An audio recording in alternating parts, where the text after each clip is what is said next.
Hey folks, Colin Richards here. I'm Denver's Biblical Investment Advisor, and I represent a fantastic team of advisors here in Denver and across the Front Range. We would love to talk to you today about how you can employ methods and strategies in your portfolio that will help you prosper through both good times and bad. I'd love to hear from you. I'd love to talk with you about your specific questions. Our team of advisors is standing by to chat. 720-372-0400. Grab a pen, 720-372-0400. And we'd love for you to check us out at lordandrichards.com. Here at Lord & Richards, we offer a complimentary second opinion. You know, someone has wisely said you can't get a second opinion from the same guy who gave you the first. And I remember it wasn't too long ago that my wife went through a terrible auto accident and got some advice via a physician. And, you know, I was really glad that she got a second opinion in that process because it saved her some unnecessary heartache. And in the financial world, you know, we get advice about our health. We need to get advice about our wealth as well. So give us a call, 720-372-0400. Well, this week's topic, we're going to focus in on taxes. I call this show Taxation Without Representation. Not to get our folks in Boston too fired up and firing up another tea party, but what I'm discussing with you today are strategies you can use to reduce taxes over your lifespan. Now, notice that last phrase. I said reduce taxes over your lifespan because sometimes we're focused exclusively on the now. Don't get me wrong. It's important for us to be prepared. I liken it this way. If you'd imagine a street going downhill with two gutters on either side, I found that financially, most people's portfolios, if no one intervenes, is going to see their money going like water down that hill in those two gutters to two destinations at the end. On the one side are going to be hospitals and nursing homes, and on the other side is going to be the government. And that's the natural place that your money is going to flow, especially later in life when you're retired, if you don't do something about it. Recently, we saw tragedy through the hurricane down in Texas. Harvey wreaked havoc. And it was sad to see everybody's homes and everybody's livelihood threatened by especially those floodwaters. And as I thought about how that water went, there were levees and there were dams and there were systems in place designed to keep that water from flooding and causing damage. Some of those failed, unfortunately.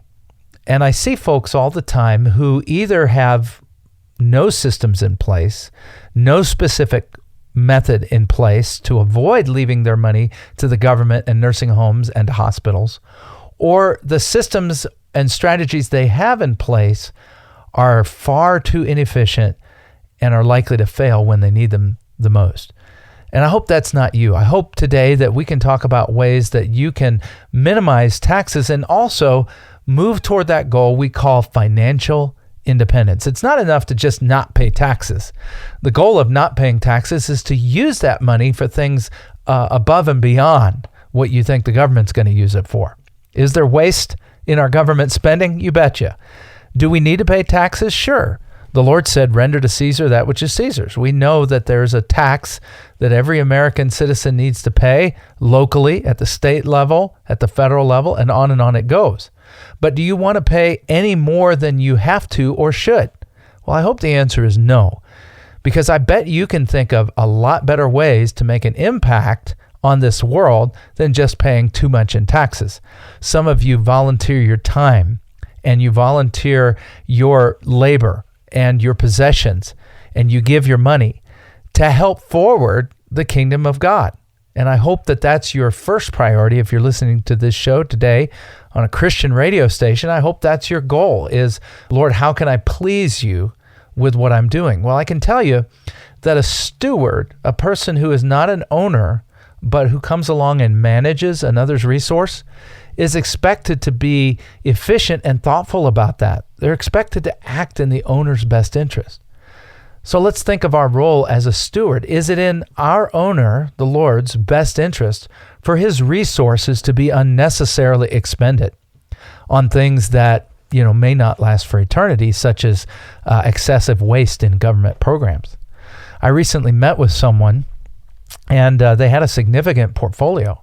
And they were Christians, and they were charitably minded Christians. But I remember the shock as we talked through the plan that we had developed for them.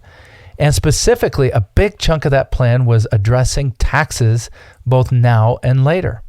Now, they were concerned about taxes now, but for some reason, this family that was well-to-do, had a charitable bent, really didn't care if when they died, most of what they earned over their lifetime wound up flowing in excess taxes to the government.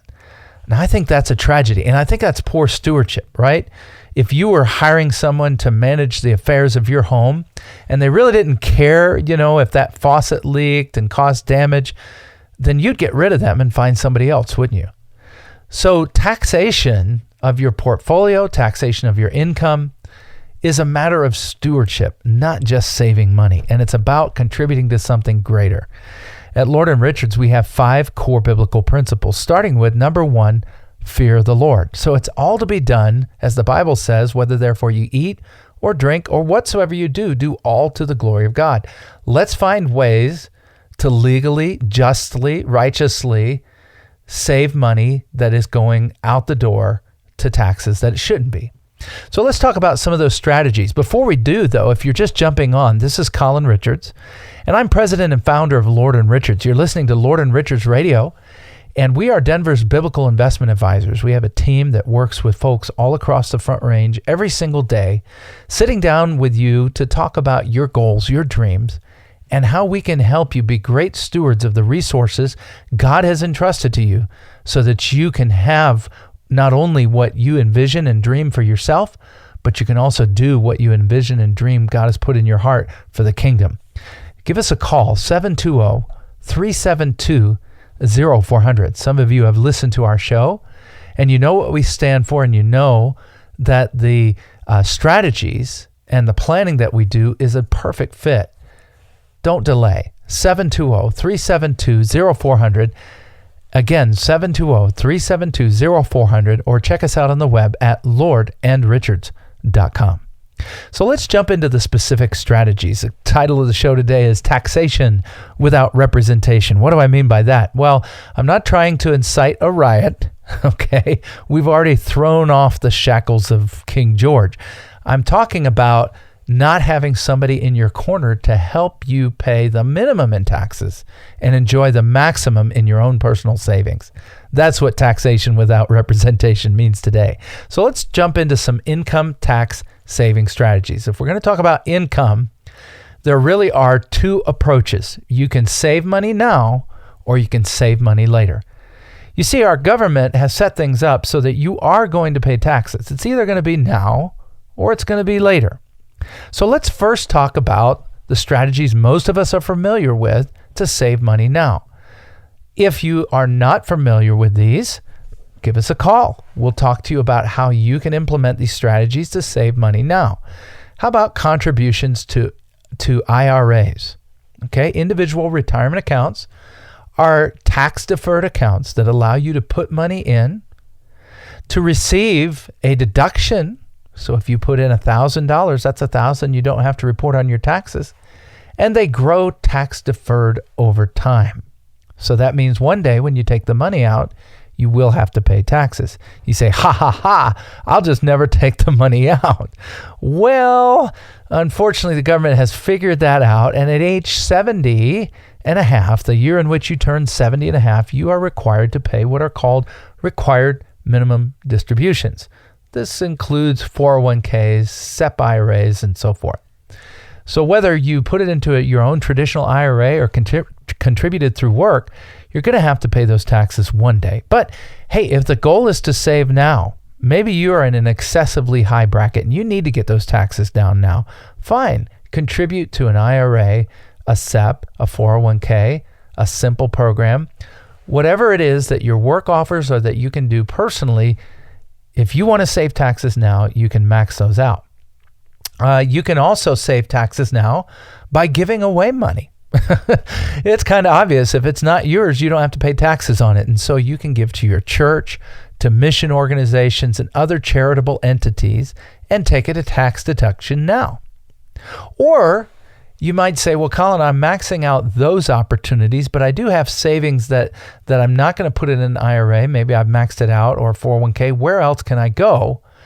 Maybe you're in a higher bracket and you might be subject to the alternative minimum tax. That's a net that catches a lot of people who otherwise have figured out how to reduce taxes on their return, but now get caught in that net waiting for them at the end, the alternative minimum tax. How can you do that? Well, did you know that you can put as much money away as you want in tax-deferred vehicles called annuities? I don't know whether you love them or hate them. It really doesn't matter, because an annuity is a great tax deferral play if you want to save money now. Save taxes now. And you can cram as much as you want over there so that you can avoid capital gains tax, dividend tax, ordinary income tax on your investments, and so forth. So a great way to try to reduce your taxable income.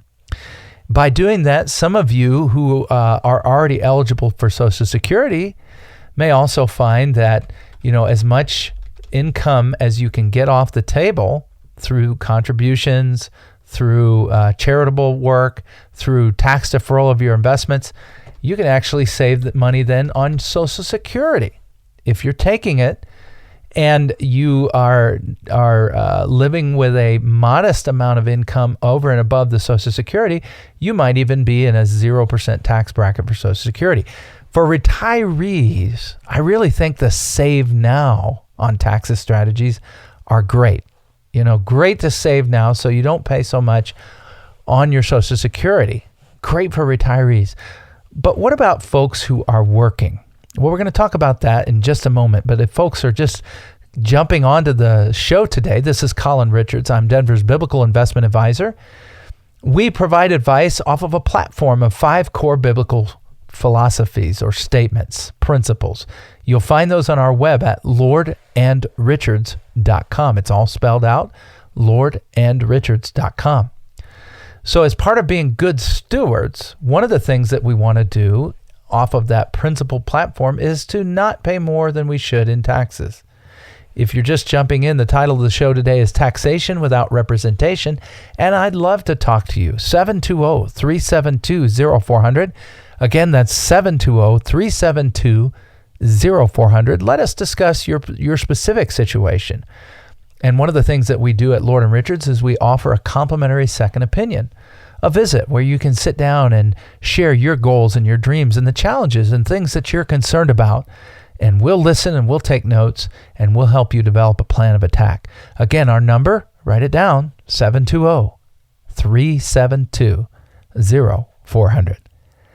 So if you're a retiree, I'm pretty much encouraging you to use save now strategies on taxes, giving away as much as you can, deferring as much investments, contributing if you're still working and you're past 66 and taking Social Security, contributing to IRAs and so forth to get income off the books. But what about folks who are working, they're still in the middle of their careers?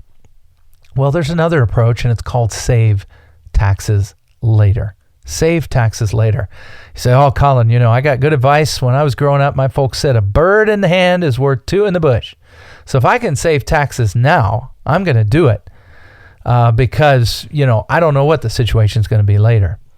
Well, let me ask you, do you think that our government currently lives well within its budget?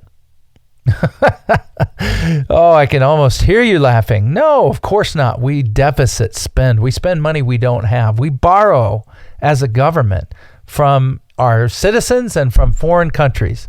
We're a debtor nation. And God, of course, indicates that, the borrower is servant to the lender. So our country's not in a great financial position because we're a debtor nation. Our goal would be a saving nation, a nation that had surpluses. Could you imagine that? In the meantime, if we're not doing a good job managing our budget, think of it like your household. At some point, those bills come due or they have to be paid on a regular basis. Right now, we live in an historic low interest rate environment. What do you think the government payments to its creditors are going to do when interest rates go up? Why, they're going to shoot up, aren't they? So our government is going to be in an even deeper mess than they are now. So how do we come up with the money? How do we come up with the money? If you're Uncle Sam, where do you go to get the money to pay the bigger payments, to pay the creditors so that the government doesn't shut down? Well, that would be you, the citizens of the United States. And, it's not the citizens. Let me be more specific. I don't mean to create war here, but it's the taxpayers. Because most people don't pay taxes in this country. And by that, I mean a majority. Less than 50% of the people in this country pay taxes. As a matter of fact, a good, healthy chunk actually get a check at tax time that comes courtesy of the taxpayers of the United States of America. And by the way, that would be you. So, thinking about whether we should have strategies focused on saving taxes now versus later, let me ask you this question. If future interest rate changes can negatively impact our government so that they have to raise taxes, if continued deficit spending is going to negatively impact our government so that they have to raise taxes in order to get more revenue, the inability to reduce spending is going to push us to the necessity of increasing taxes. And I don't mean us as in you and me. I mean us as our country. So what is the likelihood that tax rates are going to be higher in the future than they are today when you eventually are retired? Well, it's pretty high. As a matter of fact, we're living in an historically low tax environment as well as an historically low interest rate environment. Fascinating, isn't it? Yeah. So if taxes are low now, what have they been in the past? Well, I remember, and I've got the data to support that way back in the Reagan administration, as he took office, the highest tax brackets were pushing 90%. Yeah, it was one of those tax returns that said, hey, line 1, enter your income. Line 2, send it in. So confiscation is not the name of the game today. Taxes are on sale. So let me ask you a question. As a good bargain hunter, when do you tend to pay for things? When they're on sale or when they're full price? Well, I tell you what, I like to pay when they're on sale. So what if you could pay some of those taxes today, get them out of the way, and never pay taxes again? Save taxes later. You say, man, Colin, that sounds great, but that would be hard to do. I sure do love my deduction on my IRA contributions. Well, what if you could go ahead and pay that today and swallow the spoonful of medicine so that you could have sugar later? For example, we have a wonderful tool called a Roth IRA, and you can also get these in your 401k. They're called Roth 401ks if your company offers them. Well, you don't get the deduction, right? You put it in there and you don't get a deduction. So you got to pay taxes on the money. But guess what? Every dime grows tax-free if you follow the rules, so that one day you can take that money out and use it as part of a tax-free income stream. Now, let me ask you, if you complain about taxes now, do you think you'll be really complaining later when you're retired? You betcha. As we get older, we get more and more concerned about security. And if you want to hear people gripe about taxes, just get around a crowd of retirees. Because these folks have limited income sources. They can't just go get another job because they're retired. So a Roth IRA is a great way when we're younger, in our 20s, 30s, 40s, and 50s, to pay the taxes on the seed rather than on the harvest. You see, imagine you had a bag full of seed and I was the tax man and I showed up at your farm before you planted it. And I said, Mr. Farmer or Mrs. Farmer, I'll give you the choice. You can either pay taxes on that seed right now, that bag, or I'll come back around at the end after the harvest. Well, which would you do? I think a wise man would say, hey, if I can pay taxes on just this one bag of seed as opposed to an entire harvest of seed, I'd be crazy not to do that. Well, a lot of folks are kicking the can down the road and they're going to pay taxes on the harvest. I want you to benefit from today's low tax rates. All right, here's what I want you to do. Don't delay. Pick up the phone, 720-372-0400. Again, that's 720-372-0400.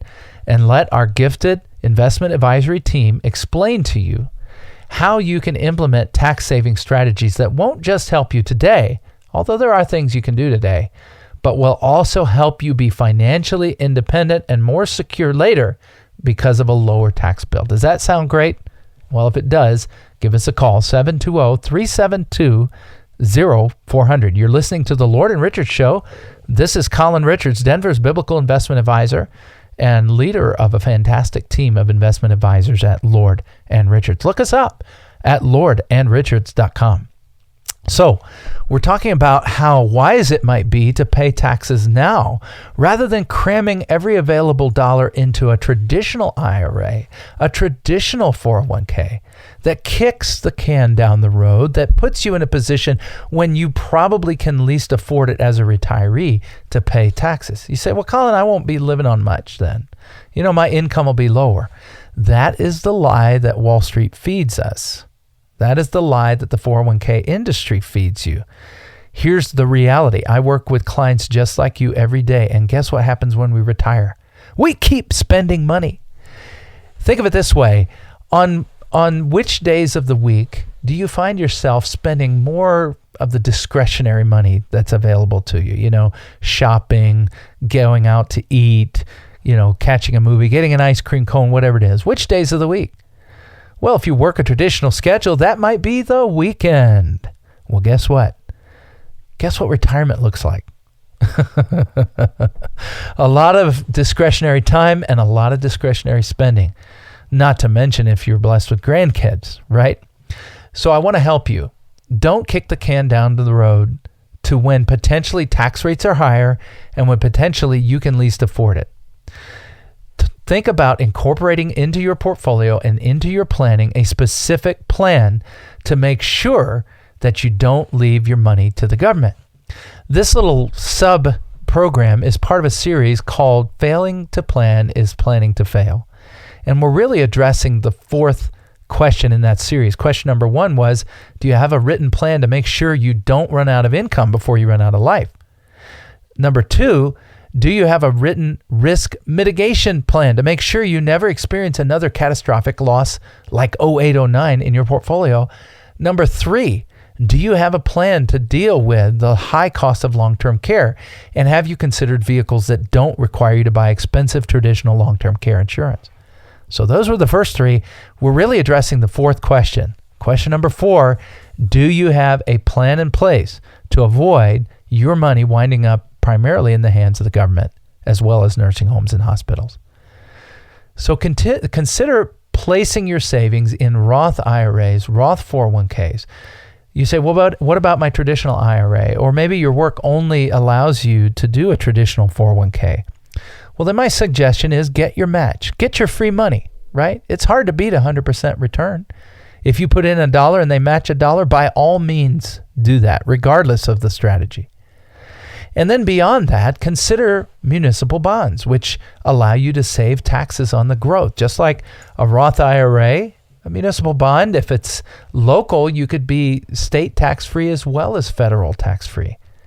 And then thirdly, really fourthly, we have Roth IRAs and 401ks. We have traditional IRAs and 401ks only up to the match so that you can get the tax-free money in the Roths. We have municipal bonds for tax-free money down the road, and we have a life insurance product called an IUL that allows you to save money, earn market-linked returns, have principal protection, and the most inexpensive version of life insurance on top of it. You say, I don't need life insurance. Well, your plan may not call for it, but did you know that modern cash value life insurance policies, unlike the dinosaurs of the past, can actually outperform traditional markets depending upon the time period? If we go back over the last 10, 15 years, there's actually been studies done that have shown, one of them appeared in the Journal of Financial Planning in 2010, and it showed that fixed vehicles that are market linked, like certain types of annuities and indexed universal life policies, actually outperformed the market over the years leading up to 2010, over a 10-year period. That's not their goal, but it is a great tax saving strategy because all the money you accumulate there is tax-free down the road if done properly. Give us a call. You've been listening to the Lord and Richard Show. This is Colin Richards talking about your way to save taxes. 720-372-0400.